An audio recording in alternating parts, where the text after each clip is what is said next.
Success secrets George Don என்ற நபர் எழுதிய அந்த புத்தகத்தினுடைய 2ஆம் பாகம். முதல் பாகத்திலே அவருடைய வாழ்க்கை எப்படி இருந்தது, தொடக்க காலங்களில் துன்புற்றார், இறுதியாக நல்ல நிலையில் படிப்பதற்குரிய ஆற்றலை உருவாக்கி கொண்டு நமக்கும் நாம் படிப்பதற்கு என்ன செய்ய வேண்டும் என்ற ஒரு திட்டத்தை வகுத்து அந்த திட்டத்தை PRAISE என்ற ஒரு திட்டத்தை நம்ம கொடுத்திருக்கின்றார். ஆக இந்த வெற்றிக்கான அந்த 6 படிநிலைகள் என்ன என்பதை இந்த 2ஆம் பகுதியை நாம் பார்க்க இருக்கின்றோம். இந்த 6 படிநிலைகள் என்பது பிரைஸ் ட்ரீம், பரிசுக்கான கனவு, 2வது ரூல்ஸ், 3வது அனாலிசிஸ், 4வது இன்வின்சிபிலிட்டி, 5வது ஸ்ட்ராட்டஜி, 6வது எக்ஸலன்ஸ். ஆக இவற்றை தமிழில் நான் உங்களுக்கு கொடுக்க இருக்கின்றேன். இந்த பகுதியிலே முதல் 3ஐயும் நாம் பார்க்க இருக்கின்றோம். அதாவது பிரைஸ் ட்ரீம், ரூல்ஸ் மற்றும் அனாலிசிஸ். ஆக இந்த 3ஐயும் நாம் தொடர்ந்து பார்க்க இருக்கின்றோம். அதுபோன்று வெற்றியை நோக்கி நாம் செல்வதை தடுக்கின்ற 6 வார்த்தைகள் என்பதை சுருக்கமாக சேடில் என்று குறிப்பிட்டிருக்கின்றார். அதாவது செல்ஃப் பிட்டி, அரகன்ஸ், டிஸ்ட்ராக்ஷன்ஸ், டே ட்ரீம்ஸ், லேசினஸ், எக்ஸாஜரேட்டட் ஃபியர் என்று 6 படிநிலைகள். ஆக இவற்றை நாம் வருகின்ற அடுத்த வீடியோக்களில் நாம் பார்க்கலாம். ஆகவே முதலில் பிரைஸ் ட்ரீம் என்றால் என்ன என்பது. பிரைஸ் ட்ரீம் என்பதை பெரிய கனவு என்று சொல்லலாம். அதாவது கனவு காணுங்கள் என்பதுதான். சிறிதாக தொடங்கி பெரிதாக நாம் செய்ய வேண்டும் என்பதை. பரிசை பெற கனவு காணும் போது 2 விடயங்கள் முக்கியத்துவம் பெறுகின்றன. ஒன்று விடாமுயற்சி, 2வது தியாகம். இங்கே எந்த சூழலிலும் விட்டு கொடுக்கக்கூடாது. சோர்வு ஏற்பட்டாலும் துணிந்து முயன்று கொண்டே இருக்க வேண்டும். சிலர் இரவு நேரங்களிலும் படிப்பது வழக்கம். எதற்காக படிக்கிறீர்கள் என்ற ஒரு இலக்கை உங்கள் முன் வைத்து கொண்டால் சோர்வே தெரியாது, உத்வேகம் அதிகமாகும். அதேவேளை உடலையும் பேண வேண்டும். தொடர்ந்து படிப்பது உடலுக்கும் மனதுக்கும் தளர்ச்சியை கொடுக்கலாம். ஆகவே உடலுக்கும் மனதுக்கும் தேவையான ஓய்வை அவ்வப்போது நீங்கள் கொடுத்து கொண்டே இருக்க வேண்டும். இங்கே உடலும் மனமும் கட்டுக்கோப்புடன் இருக்க வேண்டும்.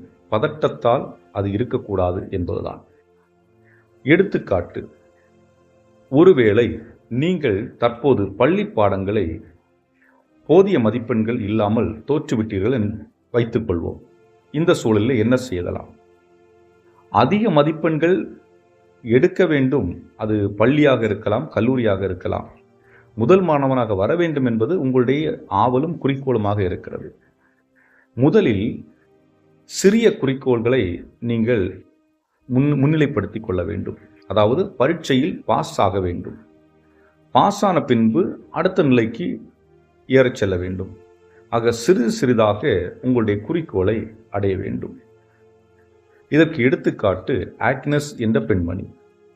ஒரு சிறிய பிரைஸ் ட்ரீம் அவரிடம் இருந்தது. ஏழைகளுக்கு உதவி புரிவது. அதாவது ஏழைகளில் ஏழைகளாக இருப்பவர்களுக்கு பணிவிடை புரிய வேண்டும் என்பதுதான் அவருடைய ஆவலும் தேடலும். அதற்கு அவருக்கு தேவைப்பட்டது என்னவென்றால் தாழ்ச்சி. ஆக அந்த பெண்மணி தான், ஆக்னஸ் என்ற பெண்மணி தான் இன்றைக்கு உலகில் மதிப்புமிக்க பெண்ணாக இருக்கின்றார். காரணம் அவர் செய்த செயல். அவர் யார் என்றால் கல்கட்டா அன்னை தெரேசா அவர்கள். 2வது படிநிலை என்பது ரூல்ஸ். பொதுவாக வெளிப்புற சட்டம், பள்ளி கல்லூரிகளில் நாடுகளில் இருக்கும் சட்டங்கள் பல நேரங்களிலே நாம் விரும்புவதில்லை.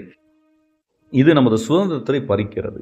மேலும் நமது கிரியேட்டிவிட்டி, புதிதாக எண்ணும் எண்ணங்களை தடை செய்வதற்கு இது முன்னிற்கிறது. ஆனால் உண்மை என்ன?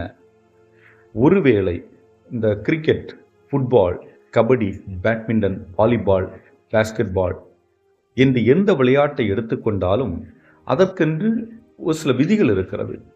ஒருவேளை இந்த விளையாட்டுகளில் விதிகள் இல்லை என்றால் விளையாட்டு சுவாரஸ்யமாக இருக்குமா? நாம் மகிழ்ந்து கொண்டாடுவது, கைத்தட்டி உற்சாகமாக இருப்பது எல்லாமே அந்த விதிகளுக்கு உட்பட்டது தான். ஒருவர் 4 அடிக்கிறதாக இருக்கலாம், 6 அடிக்கிறதாக இருக்கலாம், கோல் போடுறதா இருக்கலாம். ஆக ஏதோ ஒன்று அந்த விதிகளின் படி நடக்கிறது. அதன் அடிப்படையில் தான் நம்முடைய மகிழ்ச்சியும் இருப்பதை நாம் பார்க்க முடிகின்றது. ஆகவே எப்படி வெற்றி பெறுவது என்று புதிதாக எண்ணுகின்ற பொழுது, அதாவது குறிப்பிட்ட ரூல்ஸுக்குள்ளே இருந்துக்கிட்டே எப்படி வெற்றி பெறுவது என்று எண்ணுகின்ற பொழுது புதிய சிந்தனைகள் பிறக்கிறது. இப்போ கிரிக்கெட்னு எடுத்துக்கிட்டோம்னா, ஒரு பேட்ஸ்மேன் இருக்கிறாரு, அவர் முதல்ல நல்லா அடிக்கிறாரு, அதன் பிறகு பவுலர்ஸ் அவருடைய பலவீனத்தை கண்டு அவர் அவுட் செய்து விடுறாங்க. அவர் அந்த ரூல்ஸுக்குள்ளே புதிதாக ஒரு ஐடியாவை கண்டுபிடிச்சி அதை தன்னுடைய பேட்டிங்கில் எக்ஸிக்யூட் பண்ணி அதற்கு பிறகு ரன் ஸ்கோர் பண்ணுறாருன்னா, அவர் அந்த சட்டத்திற்குள் நின்றே புதிதாக கிரியேட்டிவாக திங்க் பண்ணியிருக்கிறார் என்று பொருள்படுகிறது. அதுபோன்று நாமும் நமக்கென்று சில விதிகளை வைத்திருக்க வேண்டும்.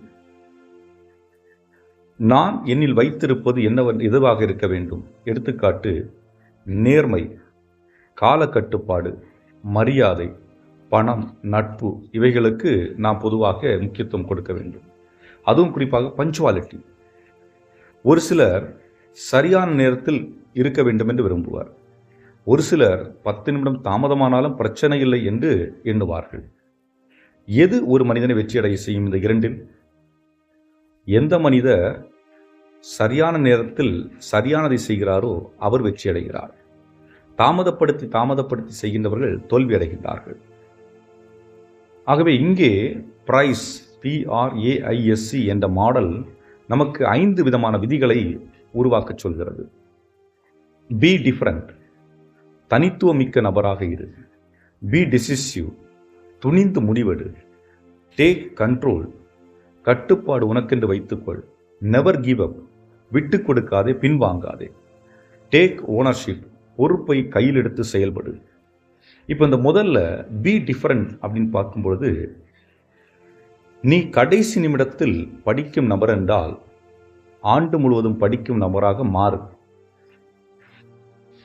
நீ வகுப்பு கலந்தாய்வில் நேரத்தை அமைதியாக கடக்கின்ற நபர் என்றால், அதாவது டிஸ்கஷன் வச்சிருக்கிறாங்க, அந்த டிஸ்கஷனில் நீ பேசாமல் அமைதியாக இருக்கக்கூடிய நபர் என்றால் பேசி பங்கெடுக்கும் நபராக உன்னை மாற்ற முயற்சி செய். அதை போன்று இரவு தாமதமாக படிக்கும் நபர் என்றால் சீக்கிரமாக உறங்கி காலையில் சீக்கிரமாக எழுந்து படிக்க முயற்சி செய். எப்பொழுதும் தனியாக படிக்கும் நபர் என்றால் ஸ்டடி குரூப் இணைந்து, அதாவது உண்மையாக படிக்க வேண்டும் என்ற ஆர்வத்தில் இருக்கும் அந்த ஸ்டடி குரூப்பில் இணைந்து படிக்க ஆரம்பித்தால் இன்னும் வேகமாக புரிந்து கொள்ள முற்படலாம். எல்லாம் எல்லாருக்கும் ஒரே போல் இருப்பதில்லை. நீங்கள் உங்களை மாற்றிக்கொள்ளும் போது வருகின்ற துன்பங்கள், தடைகள், இவற்றை ஏற்றுக்கொள்ள முயல்வீர்கள். காரணம், மாற்றம் அங்கே ஆரம்பமாகிறது. இரண்டாவதாக பி டிசிசிவ், நினைத்தவுடன் முடிவெடுப்பதல்ல. முடிவெடுக்கும் முன்பு பலரிடம் அது பற்றி விவாதிக்கலாம், அதை பற்றிய தகவல்களை திரட்டலாம். இதனால் குழப்பம் அடைந்தாலும் பரவாயில்லை. முடிவு எடுக்கும் முன்பு குழப்பம் வருவது நல்லது. ஆனால் ஒரு முறை முடிவெடுத்து விட்டால் அதிலிருந்து பின்வாங்கக்கூடாது. ஒருவேளை நீங்கள் எடுத்த முடிவு தவறானது என்றால் அந்த முடிவை நீங்கள் மாற்றிக்கொள்ளலாம்.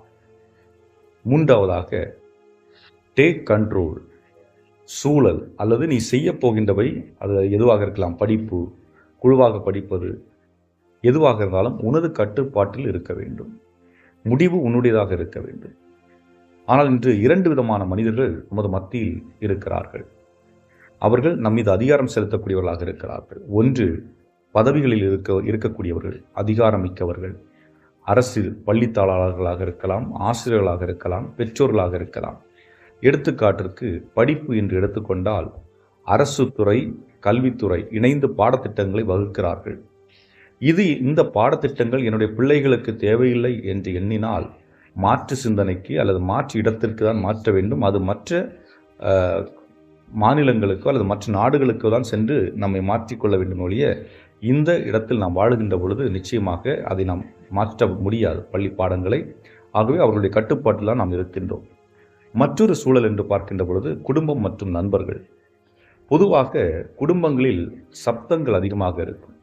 மற்றவர்கள் பேசி கொண்டிருப்பார்கள், அல்லது வீட்டில் டிவி போட்டுட்டு ஓடிட்டு இருக்கோம், ஏதாவது ஒரு சப்தம் இருந்து கொண்டே இருக்கும். ஆகவே ஜார்ஜ் டேன் அவர்கள் சொல்லுகிறார்கள், நான் படிப்பதற்கு வேறு வழியை தேடினேன். முதலாவது, பல நண்பர்களோடு இணைந்து இரவு நேரங்களில் கல்லூரியில் யாருக்கும் தெரியாமல் திருட்டுத்தனமாக தங்கி படித்தேன். இரண்டாவது, மாலையில் 7 மணிக்கு உறங்கிவிட்டு விடியற்காலை 2 மணிக்கு எழுந்து படிப்பது வழக்கம். இதன் மூலம் என் குடும்பத்தார் என்னுடைய வாழ்வில் தொந்தரவு செய்யவும் இல்லை, நான் அவர்களை தொந்தரவு செய்ய அனுமதிக்கவும் இல்லை என்று சொல்லுகின்றார். ஒருவேளை நீங்கள் ஒரு ஸ்டடி குரூப் ஆரம்பிக்கிறீர்கள் என்றால், தெரிந்தவர்கள், நம்பிக்கைக்குரியவர்கள் என்று அந்த குழுவில் உள்ள நபர்கள் இருந்தால் அவர்கள் வேலைகளை தெளிவாக செய்வார்கள். கட்டுப்பாடு உங்களுடைய கைகளில் இருக்கும். 4வது, never give up. Thomas Edison என்ற இன்வென்டர் ஆங்கிலத்தில் இவ்வாறு சொல்லுகின்றார்: Many of life's failure are men who did not realize how close they were to success when they give up. அதாவது, முயற்சி செய்து கொண்டிருக்கின்றார்கள், முயற்சி செய்து வெற்றி பெறும் தருணத்தை உணர்ந்து கொள்ளாமல் அதை கைவிட்டு விடுகிறார்கள். அதனால்தான் பலர் தோல்வியை தழுவி இருக்கிறார்கள் என்று சொல்லுகின்றார்.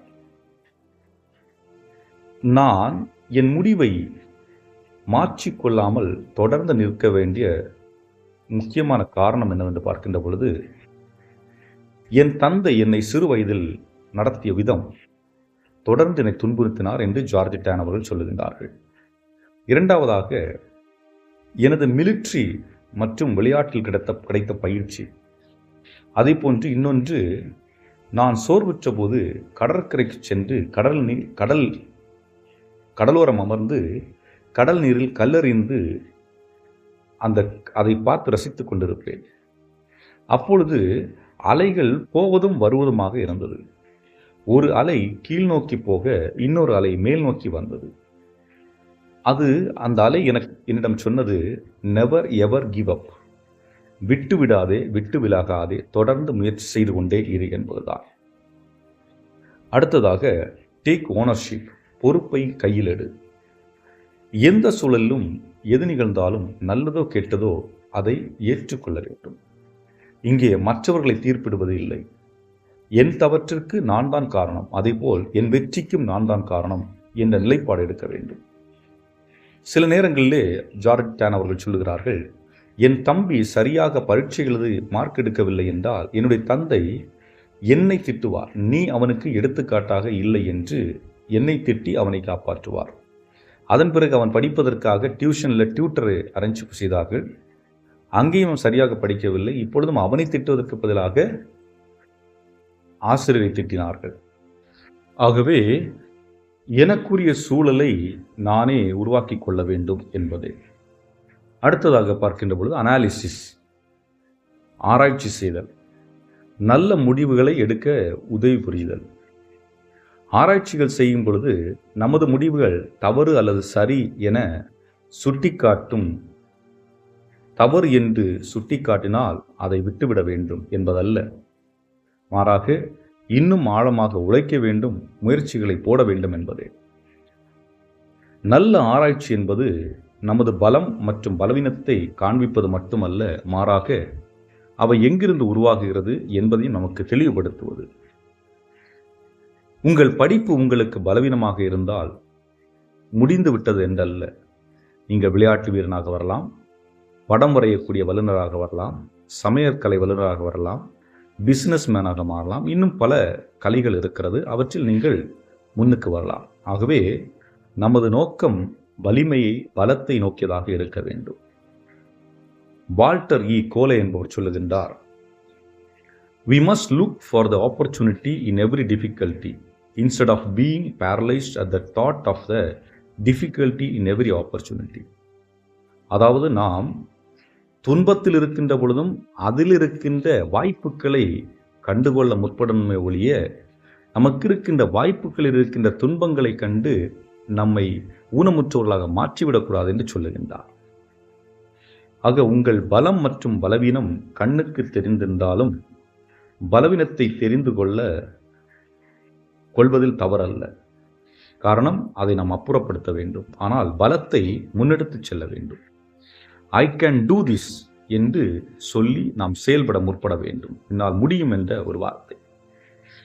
இதற்கு ஜுன் ஸி என்ற எழுத்தாளர் தனது புத்தகமாகிய தி ஆர்ட் ஆஃப் வார் என்ற புத்தகத்தில் 5 காரியங்களை ஆராய்ச்சி செய்ய சொல்கிறார்.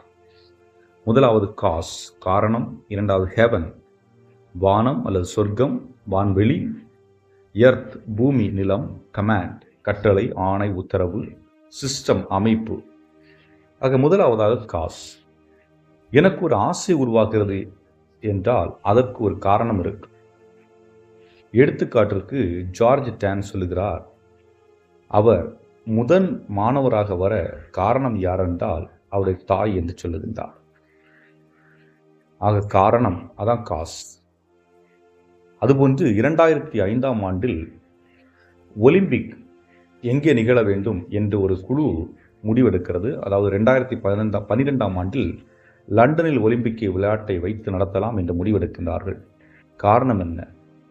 காரணம் 1, விளையாட்டை இளைஞர்கள் மத்தியில் ஊக்கப்படுத்த வேண்டும். 2, நகரத்தை மீண்டும் கட்டமைக்க வேண்டும். 3, பொருளாதாரத்தை மேம்படுத்த வேண்டும்.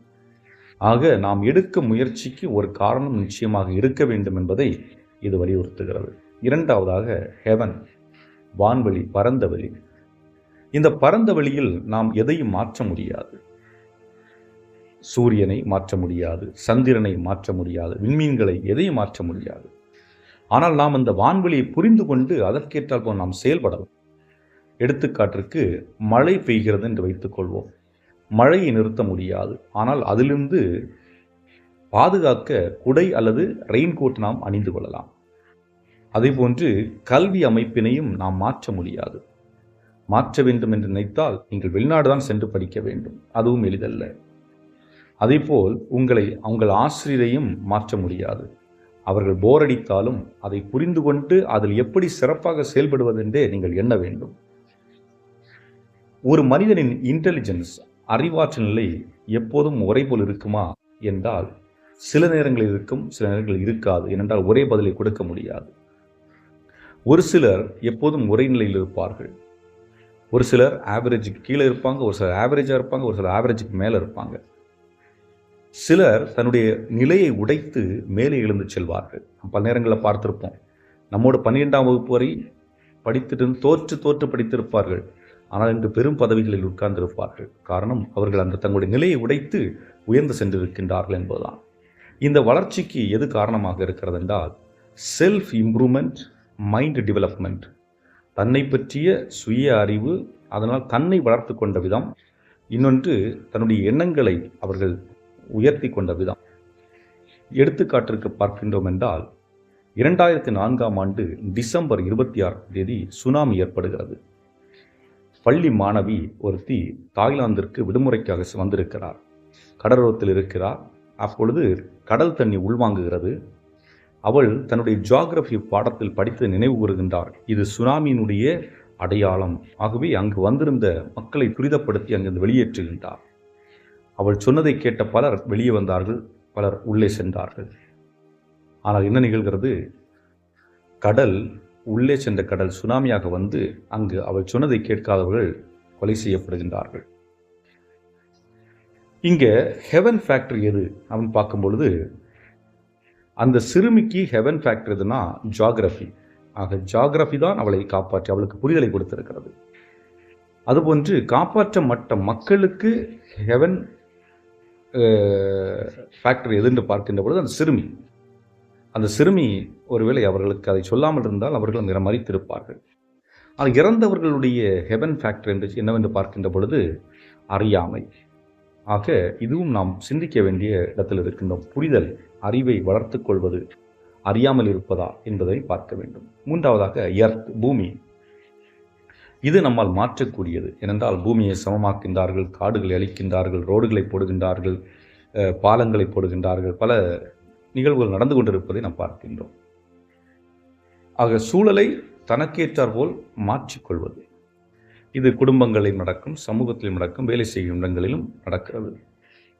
பல நேரங்களில் நம்முடைய சூழலை மாற்றுவதற்கு நம்முடைய குடும்பத்தில் உதவி புரியவில்லை என்றால் சில காலங்கள் குடும்பத்தை விட்டு தள்ளி நம்முடைய கோல், நாம் எதை எதிர்நோக்கி இருக்கின்றோமோ அவற்றை நிறைவு செய்துவிட்டு திரும்பவும் வந்து சேர்ந்து கொள்வதும் நல்லதுதான். எடுத்துக்காட்டிற்கு ஒரு கல்லூரியில் பயின்ற ஒரு மாணவி, அவர் ஜார்ஜ் டேன் எழுதுகிறார். படிக்கின்ற கல்லூரியிலே ஆவரேஜ் ஸ்டூடெண்டாக இருக்கின்றார். அவளுக்கு ஒரு பாய் ஃப்ரெண்ட் அமைகிறார். அந்த பாய் ஃப்ரெண்ட் டாப் ரேங்க் இருக்கக்கூடிய ஒரு ஸ்டூடெண்ட். அவனோடு இணைந்த பின்பு அவளுடைய படிப்பினுடைய தன்மை உயர்கிறது. இறுதியிலே அந்த கல்லூரியை முடித்துச் செல்லுகின்ற பொழுது அவள் ஃபர்ஸ்ட் கிளாஸில் வெற்றி பெற்று வெளியே செல்லுகின்றார். ஆகவே நாம் யாரோடு இருக்கின்றோம் என்பதும் இங்கே முன்னிலைப்படுத்தப்படுகிற மாற்றங்கள் எப்படி உருவாகிறது என்று. 4வது பார்க்கிறபோது கமாண்ட், வழிநடத்துதல், ஊக்கப்படுத்துதல். முதலில் நீ உன்னை வழிநடத்த வேண்டும், உன்னை ஊக்குவிக்க வேண்டும். நான் என்னை ஊக்குவிக்க வேண்டும், என்னை வழிநடத்த வேண்டும். சுய கட்டுப்பாடை வளர்த்துக் கொள்வது. அதாவது சுய கட்டுப்பாடு இருக்கின்ற பொழுது கவனச்சிதறல்கள், சோம்பேறித்தனம் இருக்கக்கூடாது. அதே போன்று நீ ஒரு செயலை அல்லது படிப்பை படிக்கின்ற பொழுது அல்லது செய்கின்ற பொழுது உன்னை கட்டாயப்படுத்தக்கூடாது. கட்டாயப்படுத்தி செய்தால் அதில் வளர்ச்சி காண முடியாது. ஆனால் செய்கின்ற பொழுது மகிழ்ச்சியோடு விருப்பத்தோடு செய்ய வேண்டும் என்று சொல்லுகின்றார். 5வதாக சிஸ்டம். நமது பிரைஸ் ட்ரீமை நாம் அச்சீவ் செய்ய வேண்டும் என்றால் நேரடியாகவோ மறைமுகமாகவோ ஆதரவு அல்லது உதவி தேவைப்படுகிறது. இதற்கு முதல் அடிப்படை நேரம். நாம் புத்தகத்தை அல்லது பாடப்புத்தகத்தை படித்து கொண்டே இருக்கிறோம், புரிய வாசித்து கொண்டு இருக்கிறோம் என்றால் நேரத்தை வீணடிக்கிறோம் என்று பொருள்படுகிறது. அவ்வாறு நேரத்தை விரயம் செய்தல் அல்லது வீணடித்தல் கூடாது. அதேவேளை அந்த பாட புத்தகத்தை நண்பர்களோடு விவாதிக்கலாம். அவ்வாறு விவாதிக்கின்ற பொழுது நாம் எளிதாக புரிந்து கொள்ள முடியும், நேரம் மிச்சமாகும். அதேபோன்று தொடர்ந்து ஒருவர் படித்துக் கொண்டிருக்கின்றார், இடைவிடாமல் படித்துக் கொண்டிருக்கிறார் என்றால் மூளை சோர்வடைந்துவிடும். ஆகவே அவரால் அதற்கு பிறகு படிக்க முடியாத சூழல் உருவாகலாம். ஆகவே அவ்வப்பொழுது மூளைக்கு ஓய்வு கொடுத்து கொண்டிருப்பது நல்லது. இன்னொன்று பார்க்கின்ற பொழுது மறைமுகமாக ஆதரவு கொடுக்கக்கூடியவர்கள், இப்போது நமக்கு பேப்பர் பிரிண்ட் எடுக்க வேண்டியிருக்கும், புத்தகங்கள் லைப்ரரியில் எடுத்துக் கொடுக்க வேண்டியிருக்கும், பல்வேறுபட்ட மனிதர்கள் பல நேரங்கள் நமக்கு உதவி செய்து கொண்டிருப்பார்கள். இன்னொன்று மறைமுக ஆதரவு என்று சொல்லுகின்ற பொழுது, இப்போ ஒரு குழுவாக குரூப் ஸ்டடி பண்ணுறீங்க, 4 பேர் இருக்கிறீங்கன்னு வச்சுக்கோம். அந்த 4 பேருக்கும் 4 சப்ஜெக்டில் ஒவ்வொருத்தருக்கும் ஒரு சப்ஜெக்டில் இன்ட்ரெஸ்ட் இருக்கும். எந்த சப்ஜெக்டில் இன்ட்ரெஸ்ட் அதிகமாக இருக்கோ அந்த சப்ஜெக்ட் அவங்க முழுசாக படிச்சுட்டு மற்றதை கொஞ்சமாக படிச்சுட்டு குரூப் டிஸ்கஷனில் ஒவ்வொருத்தரும் ஷேர் பண்ணுகின்ற பொழுது இன்னொருவர் எளிதாக புரிந்து கொள்வதற்கு வாய்ப்புகள் அதிகமாக இருக்கிறது. ஆகவே அந்த வழியிலே உதவி புரிய முடிகிறது. இப்போ புத்தகம் என்று எடுத்துக்கொள்கின்ற பொழுது ஆசிரியர்கள் உங்களுக்கு பல புத்தகங்களை சொல்லுவார்கள். இந்த புத்தகத்தை படிச்சுட்டு வாருங்கள் சொல்லுவாங்க. அந்த புத்தகம் கடினமாக இருக்கிறது என்றால் அதே சப்ஜெக்ட் ரிலேட்டடாக வேறு புத்தகங்கள் புரிந்து கொள்ளும் விதமாக இருக்கக்கூடிய புத்தகத்தை கூட நீங்கள் எடுத்துக்கொள்ளலாம். அடுத்ததாக இன்டர்நெட். இன்றைக்கு பல செய்திகளை நாம் அதிலிருந்து நம்முடைய தேவைகளுக்கு ஏற்றாற்போல் எடுத்துக்கொள்ளலாம். ஆனால் பல நேரங்களில் என்ன நிகழ்கிறது, புரிந்து கொண்டவர்கள் சிலர்தான். இன்டர்நெட்டில் ஒரு வாஸ்ட் ஏரியா, அதில் தேவையான விஷயங்கள் எங்கு இருக்கிறது என்று சரியாக அறிந்து கொண்டவர்கள் சிலராக தான் இருக்கிறார்கள். மற்ற என்னென்றால் ஒரு நேரத்திலே டேட்டா ஒன்று தேவைப்பட்டது, அதை ஒருவரிடம் சொல்லுகின்ற பொழுது 2 நாட்களாக தேடி அவருக்கு எதுவும் கிடைக்கவில்லை. ஆனால் இன்னொருவர் அறிந்தவர், தெரிந்தவர், தேவையானவற்றை உடனடியாக எடுத்து கொடுத்து விட்டார். ஆகவே இப்பொழுது நாம் இதோடு நிறுத்திவிட்டு அடுத்த பகுதியில் மீதமுள்ளதை நாம் பார்ப்போம்.